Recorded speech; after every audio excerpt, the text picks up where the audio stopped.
नमस्कार. आज आपण इथे बनवला आहे एकदम टेस्टी आणि स्पॉन्जी असा ढोकळा.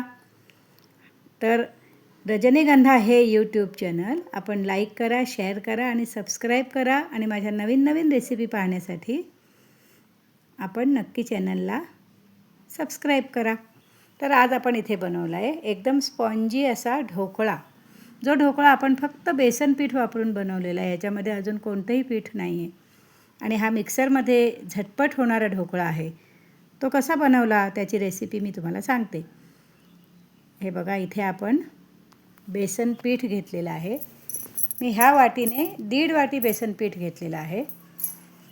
एकदम बारीक दळलेलं पीठ आपण घेऊ शकतो. इथे 1.5 वाटी बेसन.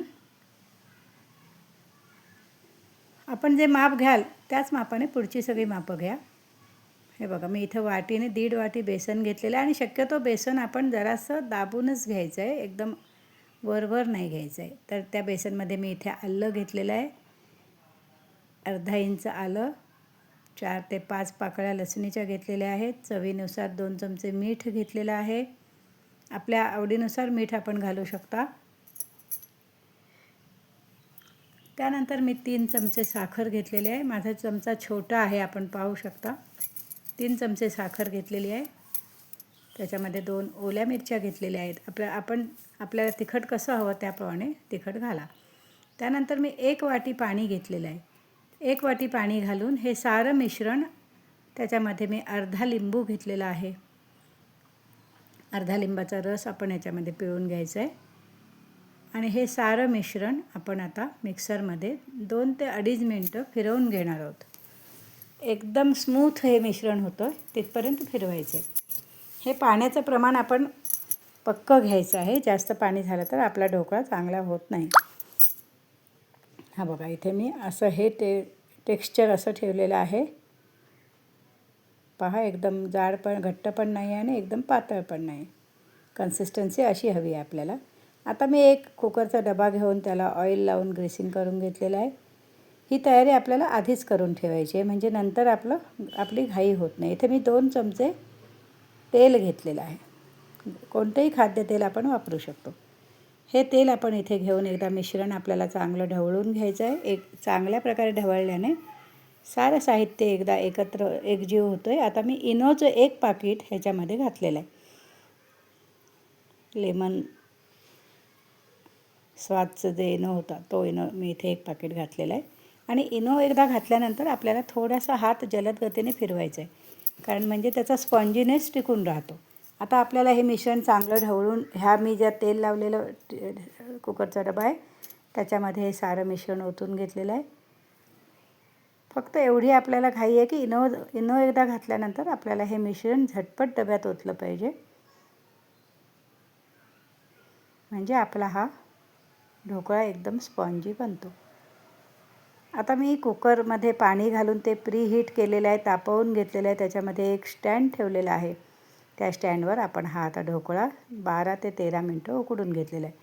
त्याच्यामध्ये अजिबात हा बघा पाण्याचा अंश नाही, झकास शिजून आलेला आहे आपला. आता मी इथं फोडणी करायला घेतलेली आहे. फोडणीमध्ये 2-2.5 चमचे तेल घेतलेलं आहे. त्यात राई, जिरं, मोहरी, हिंग, चिमटीभर हळद, हे सर्व साहित्य पटपटेपर्यंत ही फोडणी करायची आहे. आता त्याच्यामध्ये आपण 3-4 मिरच्या टाकणार आहोत. मिरच्यांचे तुकडे टाकले तरी चालणार आहे. हळद फक्त शेवटी घालायची आहे, म्हणजे ती जास्त जळत नाही. मग कढीपत्ता घातलेला आहे. आणि ह्याच्यामध्ये आपण आता पाणी आणि 2 चमचे साखर असं घालून ही फोडणी तयार करून घेतो आहे. तुम्हाला गोड आवडत नसेल तर तुम्ही साखर पाणी वर्ज्य केलं तरी चालणार आहे. पहा कसा आपला हे एकदम सुंदर फुलून आलेला आहे. हलका स्पॉन्जी झालेला आहे. पहा कसा मस्त त्याला अगदी हलकेपणा आला आहे. यावर मी थोडीशी कोथिंबीर भुरभुरून घेतलेली आहे. आणि हे जे आपलं आता आपण जी फोडणी केली होती ते फोडणीचं पाण्यासकटची फोडणी मी आता ह्याच्यावर ओतून घेते, थोडी घालून घेते. तर माझी ही रेसिपी सर्व आपल्याला कशी वाटते हे आपण नक्की मला कमेंट करून सांगा. रजनीगंधा हे यूट्यूब चॅनल आपण लाईक करा, शेअर करा आणि सबस्क्राईब करा. हा बघा एकदम जाळीदार आपला हा झालेला आहे ढोकळा आणि हा सर्व आपला 15 ते 20 मिनटामध्ये हा ढोकळा तयार होतो आहे.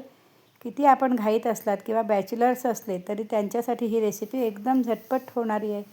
आपण मुद्दाम करून पहा आणि त्या कसा झाला हा मला कमेंट करून सांगा. हे बघा एकदम मस्त जाळीदार झालेले आहे.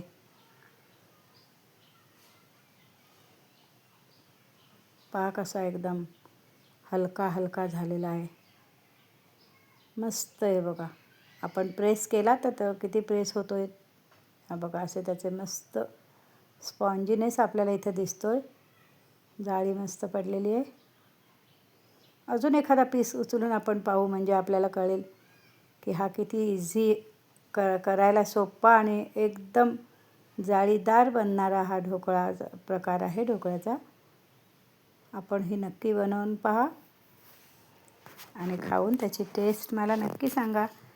सगळ्या माझ्या यूट्यूब व्ह्युअर्ससाठी ही मी खास भेटी बघा ठेवलेली आहे आपल्यासाठी. स्पॉन्जी ढोकळा जो झटपट तयार होतो, टेस्टी आहे आणि कोणीही करू शकतो. मुलगेसुद्धा एकटे एकटे राहतात त्यांच्यासाठी सुद्धा ही रेसिपी आहे. तर माझं रजनीगंधा हे यूट्यूब चॅनल आपण नक्की लाईक करा, शेअर करा, सबस्क्राईब करा आणि नवीन नवीन रेसिपी पहा. धन्यवाद.